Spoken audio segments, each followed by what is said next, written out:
This SSD TV production is brought to you by Relinquish. Life is meant to be lived and to be lived freely. Relinquish supports, reminds, encourages, and inspires humans to be their dope selves in every space they occupy, because the world needs you, all of you. Check out the Relinquish brand and apparel at relinquishlife.com and follow us on social media at The Relinquish Life. Also use promo code SSDTV and receive 15% off on your purchase. I hope you don't wait to give me roses. Please don't take too long to think that you should know me. Please, for real. Please don't wait too long to tell me I'm the shit, yo. See you flourish, looking salty, throwing fits, yo. Then you bury, getting lonely, wanna miss, yo. Get from around me, you clowny, you looking needy, yo. Opinionated Facts. I'm your host Drizzle. Today we got another special guest in the building. My dog DJ Seizure. How you doing? What's poppin', man? I'm feeling good, man. Great way to start the day, kicking off the week, right? Yes, sir. Yes, sir. Now, I've been following you for a while, bro. And when I first followed, I said, who is this? Who is this DJ Seizure dude in Louisville, bro? I don't know all the DJs, but I got an idea of who are DJs from Louisville and Kentucky. I ain't never heard of, bro. And I started looking at your page, and I said, oh, this dude from Miami. You know what I'm saying? And I saw that y'all had the huge music studios downtown. I came to check it out. Y'all let me do multiple, you know what I'm saying, artist interviews in here and everything like that. Y'all show love from the jump. But talk about how you got started, DJing in Miami. Well, I got started, it was kind of funny because, I was doing pretty bad in school, in middle school and stuff like that. So my parents always try to find ways to get me to do good in school, get good grades. First it was a go-kart, then it was something else. And eventually they said, oh, you know what? We know you like to party, we know you like, music, period, because I see I had a rap group at the time. So they're like, we're going to get you DJ equipment if you do good. And that was the one thing that actually made me do good in school. So my parents ended up buying me equipment. That was in 9th grade. So I started off in high school DJing, and I ended up starting to get bookings at clubs by the time I was a senior. So I started working out, I started seeing, people wanted to book me. And it was just having fun at the time. I didn't think it was going to grow into, me being a DJ, me traveling around the country, but, it just kind of happened all together, from DJing at school and all the pep rallies to then going to Full Sail, and then from there on, DJing at all the clubs in Miami. It's been an awesome experience, but it wasn't something I was thinking of in the beginning until my parents kind of brought it up to me. Okay. So you talked about, you brought up you weren't the best in school. What was it like growing up in Miami? It was a lot interesting. When I first, because I was born and raised in Hialeah, which is a part of Miami where a lot of Cubans are at. I'm Puerto Rican. So I was there my whole life, and my parents kind of moved me to Broward. And, being a Miami kid, I was like, what the hell is Broward? What's Pembroke Pines? What's this city? I don't like it. I don't want to be there. I want to be back with all my friends or whatever. So I was kind of bringing in some trouble because, I just didn't want to be in Broward. And, I never had a summer because my parents took me right from 5th grade right into 6th grade with no day off. So that was kind of, got me a little upset. So I just started doing bad in school. But it wasn't till 9th grade, senior, actually being in high school. And I was like, all right, I got to focus on my music. And I can't go this route because I could have easily went that route where I was doing bad on streets and stuff like that. I just knew music was going to take me somewhere where I can get away from the street life. Okay. Now, so what was that dynamic like in going from Miami to Broward County? What was that dynamic, and how do you feel like that helped shape you? It was at the time, Pembroke Pines itself, was still really brand new, so there wasn't a lot of houses. Not like now. Now, you think of Pembroke Pines, you think of Miami at the same time because they're so close together. They're really 15 minutes apart. But going into that other county, it was just to me, kind of a culture shock because I'm used to being around Spanish people and, Jamaicans, Haitians and all that. Where I'm here now, and it was a lot of whites, and you started seeing more of, the culture from Miami kind of moving towards it. But it didn't get there till maybe about 7th, 8th grade. So it was a little bit of a culture shock at that point because I didn't have those, I guess you say, those Chicos, those Cubans around, you know, the streets were kind of different. You know, you had subdevelopments, you know, instead of just houses on the streets, you know. So those are the things that I was like, this is kind of, all right, I guess more upscale than what I was used to, because I was used to being in Hialeah where it's more streets and stuff like that. So that's what I noticed a lot about it. But then as the years went on, you know, you started seeing that everybody from Miami was moving to Broward. So it became a spot where I just love Broward now. Yeah, okay. So how old are you?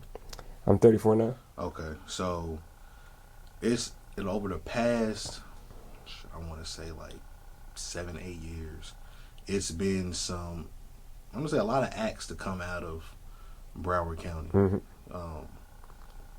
Have you been able to work with any of those artists that came out recently? Not recently. I've done a couple shows. I mean, Johnny Oz, I've done some shows with him. I didn't even know about it till one of my friends kind of brought it up, like, yo, you know, you hosted a show or DJed a show, and I was like, wait a minute, hold on, because there's been so many acts that have come through Miami, whether it was through Coast to Coast or VP Booking or other, you know, shows that we did. But it wasn't up until last 2 years ago. We actually had a show with Kodak Black at our club, so I got a chance, you know, to be out there with them and the whole team. But lately, it's just been a lot of artists growing. It's been kind of hard to, you know, kind of really work with everybody. Yeah. But lately, now that I've been up here, there's been some more artists that we're dropping some mixtapes with. So that's going to be coming up real soon. I know Young Breed is coming back with some really, really dope-ass records. So lately, I've been in talks with a lot of people from Miami, just, you know, whether it's Miami or Broward. I've been talking to a lot of those artists and getting them on board to try to get that movement outside of Miami and, you know, here in Louisville as well, too. Okay. Now, did you always just want to be a DJ, or did you usually most time people they put their hand in rap first or whatever, and then they like, I ain't feeling this. Let me figure out something. Let me be a producer or a songwriter, or engineer, or a DJ. Yeah, actually, I wasn't thinking about DJing. I actually put a group together at one point because, you know, I forgot what movie it was. I saw a movie about about a guy who wanted to be an artist, and I'm like, damn, that could be me and my boys right there. CB4? Might have been that one. Damn, I can't think of the name right now. Might have been that one, though. But I remember seeing it with my boy, and I looked at him and I said, oh, that could be us, man. We got to start working on some music.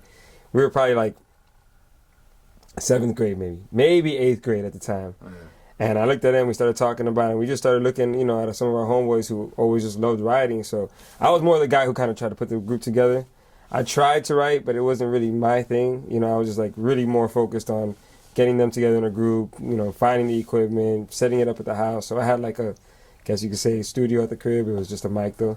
A mic and a computer. And during the summers, I'd bring all my friends over. You know, they'd buy pizza, sodas, and we just really just work all day.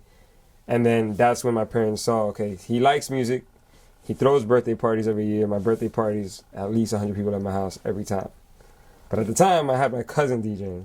Okay. So, you know, you can't have your home, you know, your girl cousin DJing when you with all your friends, you know, you're dancing and stuff. So I was like, man, I really want to get into this. And that kind of went off for me at that point. I tried to dabble in engineering right afterwards. And at the time, I was just so focused on DJing because I saw the potential of what could happen. I was getting calls at 17, 18 years old to DJ at these clubs. Yeah. Literally in high school still. And the high schools and the clubs were calling me. So I was like, I got to take this route and see where it goes. Now, were you DJing at, like, actual clubs, or was it, like teen clubs? Nah, it was teen and it was nightclubs. It was the same exact venue, but certain days they did teen nights and certain days they did more of the grown and sexy vibes and stuff like that. So that was actually in Broward too. It was on Dixie Highway. I forgot the name. I think it was Club Exit at the time. It was a really, really dope spot. We had Pretty Ricky perform there one time and a couple other artists. I just forgot their names. But that's how, you know, that's kind of how it started from then on. And then, you know, I got back into engineering now. So I never really took the rapping part. I took more of the, let's get, you know, behind the scenes. Because I've always been a behind the scenes type of guy. Okay. So right now, I know you DJ and everything, but do you still engineer, or are you just strictly just... Yes. I started off engineering back in 2007 when I went to Full Sail. And from there, I started working at Po' Boy, and which ended up leading me to this spot right here. But I've known Hugo for about 7-8 years, so he knew me as a DJ. And, you know, throughout the years, he learned that I went to Full Sail, so he's like, man, you got to get back into it, you know, why not try it out?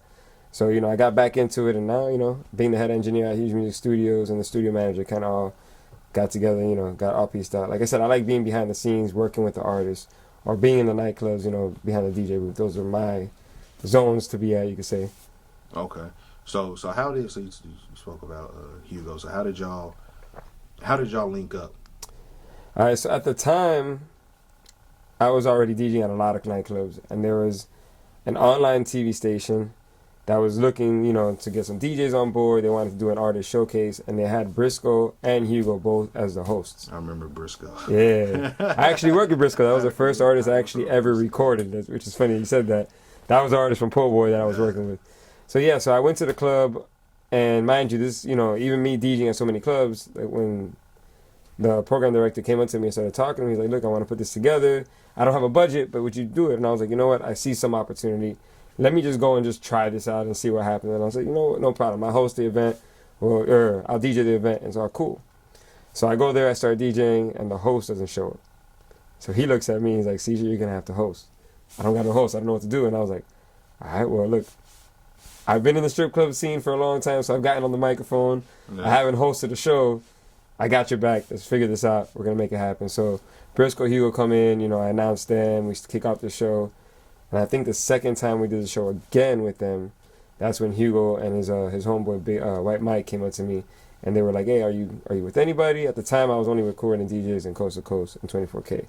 So I'm like, I'm not signed to nobody, but, I'm part of coalitions. And they're like, nah, we're looking at you because we feel like you could definitely be one of our DJs on our team. And at the time, they had an artist named Leo who had a song featuring Pitbull. So I was like, oh, definitely, man. I'm down for it, I was excited because, Hugo's name and the Diaz brothers in Miami was really big. So everyone knew who Diaz brothers were in Miami. So when I got, when I spoke to them, I literally went home and I was sitting in my room and like, I just spoke to Hugo Diaz. They want me to come by. So like 2 days later, I called them and automatically they were like, come by the studio. I thought it was time to work. Yeah. But I like that fact that, when they brought me in, it wasn't like, all right, get behind the boards or get this. They were really just trying to build a relationship. Yeah. So they brought me into the studio. We hung out that day, and just started talking. Got to know them. They got to know me more. And from there, just the relationship just kept building and building. They had 2 rooms at their studio. They ended up giving me one of the rooms to do all my mixtapes and everything. So the bond just started clicking like since day one. And it was, all right, we're going to come out to Atlanta. We're going to do a video shoot. We're going to go over here. And I was still in shock because I never had that happen to me. So I was like, all right, this is really moving. 7 years later, I'm still rocking with Hugo. Yeah. We left that studio in Miami. He ended up taking it down about 4 years ago. And he gave me a call and he's like, yo, I got this opportunity. I can either go to Miami or do this. And I was like, no, hold on. Miami got too many studios. I was like, stay in Louisville. You're going to bring something to the city. And, if you need me, I'm down to come on. Okay, so that pretty much segues into my next question on how you all got from Miami to Louisville, Kentucky. Because I get people going from maybe Nashville to Louisville or Cincinnati, maybe Detroit, Indianapolis, stuff around, Memphis, stuff around us, maybe even Atlanta, maybe. But not Miami. But coming all the way from Miami to Louisville, Kentucky, something had to be there to either catch your eye or something. But it's just, something had to happen. And it's funny because none of this was planned out to begin with. Like, okay.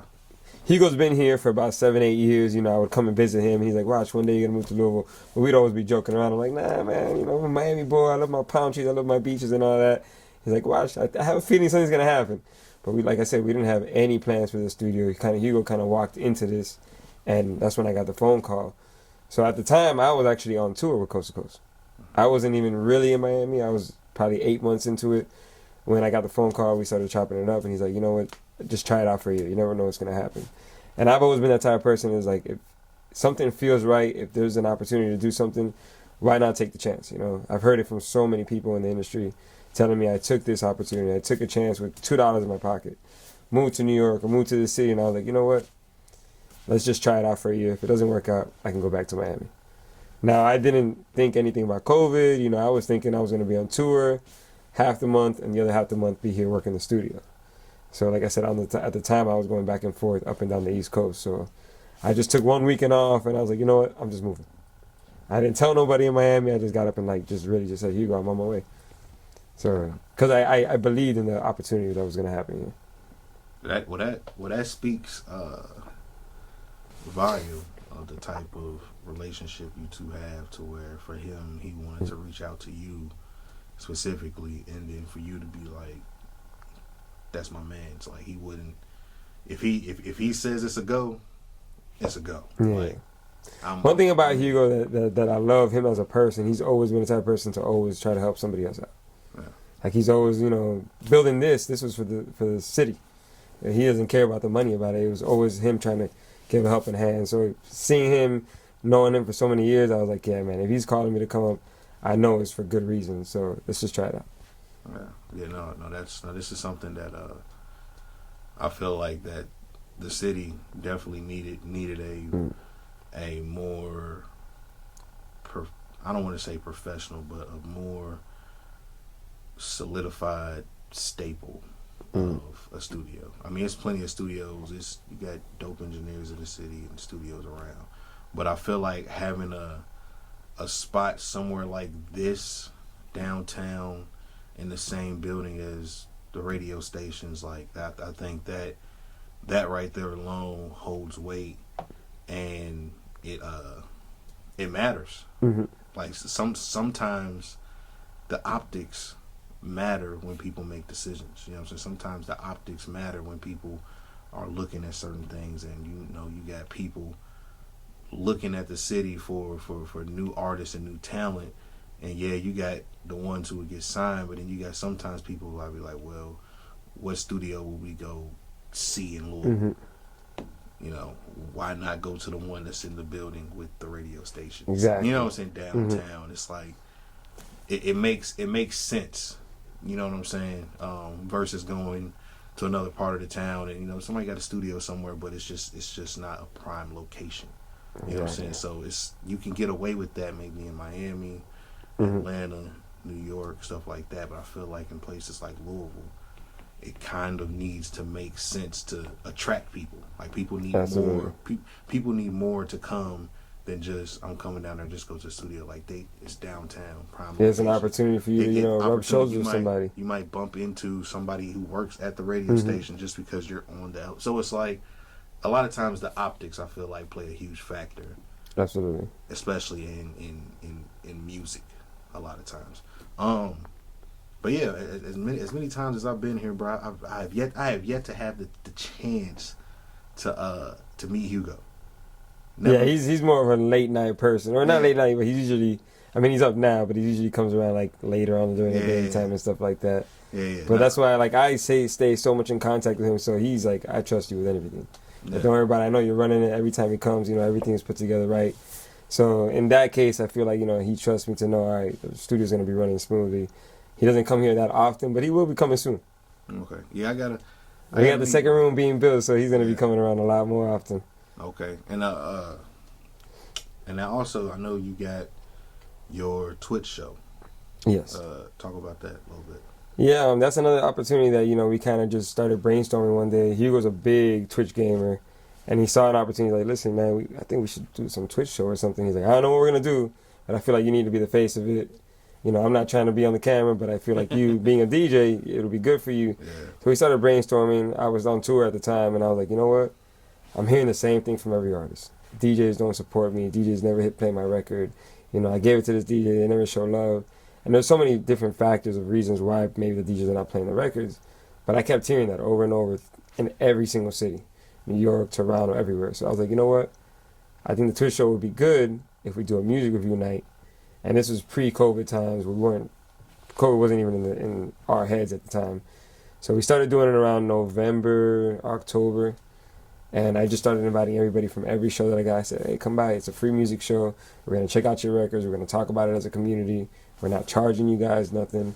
Just come through, tune in, and we're going to play your records. So we started doing that, and we started seeing the numbers really good. Like, off the bat, from the first couple of weeks, we're like, wow, it's going good. COVID hit. And nobody can go out. No one could go to the clubs. No one could really do anything.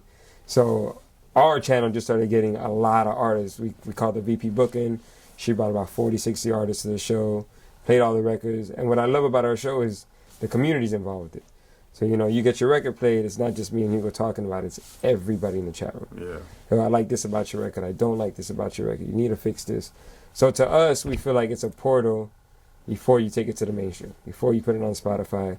Come to our channel, get the record played, get the feedback, and then know, okay, do I got to fix up the hook, got to fix up the ad-libs, am I too monotone that I got to switch the whole lyrics around? That's the channel where you can come through and just check out your records. It doesn't have to be mixed or mastered or nothing. Just come through, get your record played, and you get a chance to meet fans, get followers and all that. So it's a good opportunity that we saw could happen. Thankfully, with everything going on, it's been growing every single week. Okay, yeah, no, that's dope. Where can they find the show at? Like, what's the Twitch? The show's on Twitch. It's under DJ Seizure TTV. So we're live every single Monday and Wednesday from 9 p.m. to 12. Sometimes we go a little bit later, depending on how the traffic is. We get about 500 viewers every show. So it's kind of like being in a club. Yeah. Except you're actually hanging out with me in the booth. And Hugo. Now, how can the artists submit? They got to do email, or they just what do they do? Yeah, what they'll do is they'll come onto the channel. As soon as we're live, they'll tune into the channel. They'll pretty much check in and be like, "Hey, what's up, Seizure? I'm in the building." Or, "Hey, Hugo, I'm here." At that point, we'll send a message back to them on where to send the record. The reason why we do that is because we'll get a lot of emails, but it defeats the purpose if you send us a record and not be a part of the show, because you're not getting fans, you're not getting followers, you're not talking to the audience. So I'm gonna say your name and I'm gonna say the name of the record. They're gonna forget it. Yeah. So if you're there live, tuned in, that's when you need to get the most out of everything. Yeah. So that's the reason why we're not charging, because we're like, yo, just tune in. Yeah. Tune in, you get to hear directly, what's going on with your record. Yeah. Yeah, no. Something is crazy. Like, you'll find something as simple as that, and people still won't find the time to even participate for 15 minutes. Oh, the funniest thing is when I was sending the post and they're like, so where do I tune in? I'm like, it's on the fly. Yeah. Like, where do I submit? It's on the fly. Yeah. So I've noticed that a lot. They won't either take the time, or sometimes they won't even read the flyer. So, we try to do what we can to help the artists out, though. Yeah, and it's not even, Twitch isn't even it's not like an inconvenience app. Like, it's not like Instagram and you get on somebody's IG live and you can't continue watching the live when you close the app, you move the app. With Twitch, if I push Twitch up, it's gonna turn into the little mini screen on my, and I can still do whatever I gotta do, and have Twitch up and watch whatever, participate, whatever, go back, hit the comments, whip it up again, and send my emails and stuff. So it's even though they make apps and situations so convenient for the users, you'll still find those people who won't have time. And it's crazy too. I think also because people don't. Twitch is such a big company, is known, but at the same time, for I believe that the music industry, not so many of these artists don't really know about Twitch. Because I'll say it here in the studio, oh, you guys got to come check out our show. I'll play your record, and they're like, what's Twitch? Oh, I know Twitch, but isn't it gaming? And there's so many different avenues. I think that's why I say, with COVID coming around, I believe it kind of even grew even more. Because you see everyone doing it on IG. And IG, I love IG Live and all that, but it's a whole different environment when you're on that Twitch. So I think lately more and more people are getting on the Twitch. You're seeing Timbaland now on Twitch, Little John now on Twitch. I think Logic stopped even rapping. He's just strictly on Twitch all the time now. Yeah. So Twitch is now getting more into that music scene, which I'm glad. I feel like we needed that. So no, Twitch is dope. I've looked into fucking around with Twitch over the last year. I'll get into it, man. Definitely. It's just, but doing it. Exactly, that's all you can do. It's just doing it. The way we looked at it was, look, you DJ all the time. You're gonna sit at home and practice, and even I don't even go with DJing that much. But the first 15 minutes, I'll do a small mix. Yeah. But it's an opportunity for me to just hang out with the homies. That community or our community has grown so strong that we have our daddies that come in all the time and show love. Whether it's Ace of Spades, Boston Millie, Elon Suave, Diano. We have so many people that they're on all the time, just hanging out with us, talking shit. They might donate, subscribe. Yeah. But it really became all the homies hanging out from different cities. Yeah. We can't hang out every day, but we can hang out online on Twitch. Yeah. No, that's dope. That's dope. So you spoke about COVID. I know COVID, how it affected your tour, didn't it? Yeah, it affected definitely. Our last month was March of last year, and we used to do about 10 to 15 shows every month. It went down to about 3. And I didn't realize how COVID was going to, impact the whole world until I went on my last tour. Orlando, still was the same. You know, Florida, everybody was still going out, no mask. But it wasn't until Philly and really New York, when I went to New York, being in Times Square, on the way to Quad Studios for meeting with one of the A&Rs, that all the streets were just completely empty. And I'm like, yeah, this is going to be our last show. So I don't think it's going to happen. I went to go eat a pizza. Everybody was separated. I'm like, all right, something's going on. Yeah. This COVID shit is real. This is it. And I really looked at my homeboy because there was only 2 of us on the road. I said, Sean, this is going to be a wrap after this. He's like, yeah, I don't see it happening. 2 days later, we get a call until further notice. And, you know, we're still kind of waiting on the call. They went towards doing stuff on IG Live now, but they're still trying to bring up those shows. But yeah, it definitely affected my DJing aspect. But here at the studio, I mean, we're still getting bookings. Everything is still going. Obviously, you know, we're keeping it at a minimum, 10 people only, you know, making sure everyone's cleaning everything up and making sure that we're as safe as possible. But as far as the studio, it's still been moving. DJing-wise, it slowed down a lot. Okay. So once everything kind of gets back to normalcy, or if we ever will get back to normalcy, do you have anything planned and lined up as far as going back on tour, DJing, or are you just like, I'm all in on the studio right now? No, I'm definitely going to still be working in the studio. I'll still be running it. We're going to have 2 rooms eventually, but I'm definitely going to still book some nights at the club. So I've been looking around spots out here because I definitely want to touch base here in Louisville and do at least 1 or 2 clubs. And then we'll kind of see from there where it goes on as far as the tours. And I mean, I still got my Dade County, my Miami people down there. So I know for sure I got to go back down there and DJ a couple more nights. But yeah, I'm looking to definitely build and expand here in Louisville. Now, do you miss it? Miami? Oh, man. Well, not Miami. Well, of course, I know you miss Miami. I miss the palm trees and the sun. But no, I'm saying, like, do you miss DJing? Oh, absolutely. I mean, me and Hugo go back and forth. I remember there were some times he was like, all right, Twitch just got hit with DMCA. I'm like, what? I'm like, no, hold on. You mean I can't DJ at all? He's like, you're going to have to figure something out. I said, no, hold on. I got to DJ. I got to figure this out. Yeah. And he kind of noticed my mood kind of changed. I was like, I'm not with this. Hold on. But I understand, you know, DMCA, all the copyright laws and everything like that. We've been still able to work around it. But yeah, I mean, I got to at least have 1 night a week. Yeah. So what is DMCA? What is that? I don't know the exact, you know, what DMCA stands for, but it's pretty much all the labels, you know, all the music is pretty much protected. So being a DJ, it hurts. I feel like it affects us the most because, you know, we can't play anything that's copyrighted. We can't play. If I play something on Meek Mill, it's going to get flagged, it's going to get muted, and possibly on Twitch I can get banned. So, you know, you got 3 strikes. So even if, but I feel like I see and I hear people, I feel like you can play like a certain length, but you have to talk over. You got to talk over. You got to drop effects. You got to throw scratches. Yeah. You can't leave because you know it's a computer that's pretty much paying attention and watching everything that you got going on. So the waves of the audio, if it notice that the same waves as, let's say, like the Dreams of Nightmare song, it's gonna be like, hold on, this is Dreams of Nightmare. Cut that song off. It's gonna mute it or it's gonna take it off. Now, if you're talking over it, the wave starts changing and it's a different waveform. So that's how you can kind of, I guess, trick the system. So that's where you're seeing a lot of DJs. They're going to talk more on it. They're going to throw the effects. They're going to do all types of things to kind of throw off that waveform. And I didn't know about it until probably about 6 months ago when we started hearing about DMCA with Twitch. With Twitch, So that's when I started doing my research. I'm like, hold on, I know there's a way. And I started calling some of my other DJs, and they're like, there is ways. You know, you got to kind of work around it. That's the best way that we found. Okay, that's one.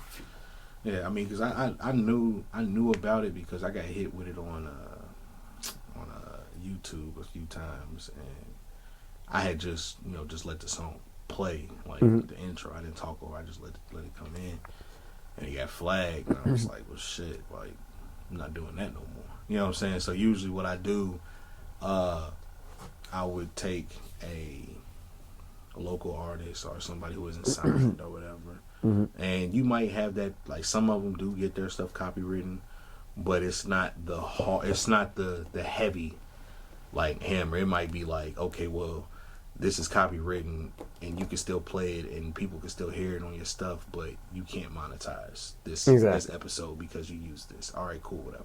But in some of them, it's like either take it off or we'll just mute it.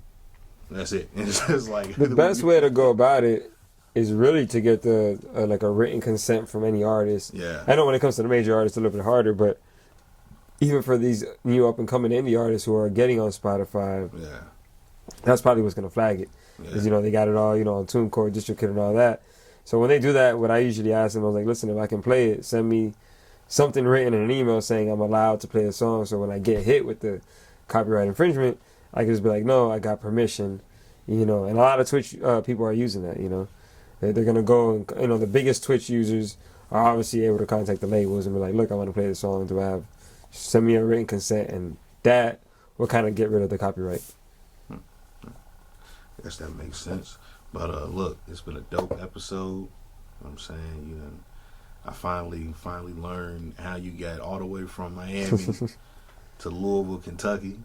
from the beaches and the palm trees to the snow and the cold. But yeah, bro, it's been a dope interview. You got any shout outs? Man, just shout out to everybody back at home in Dade County. Obviously, my team's coast to coast. Cool Running Bigger is Better, and obviously Huge Music Studios, man. This is my fam. This is my new home.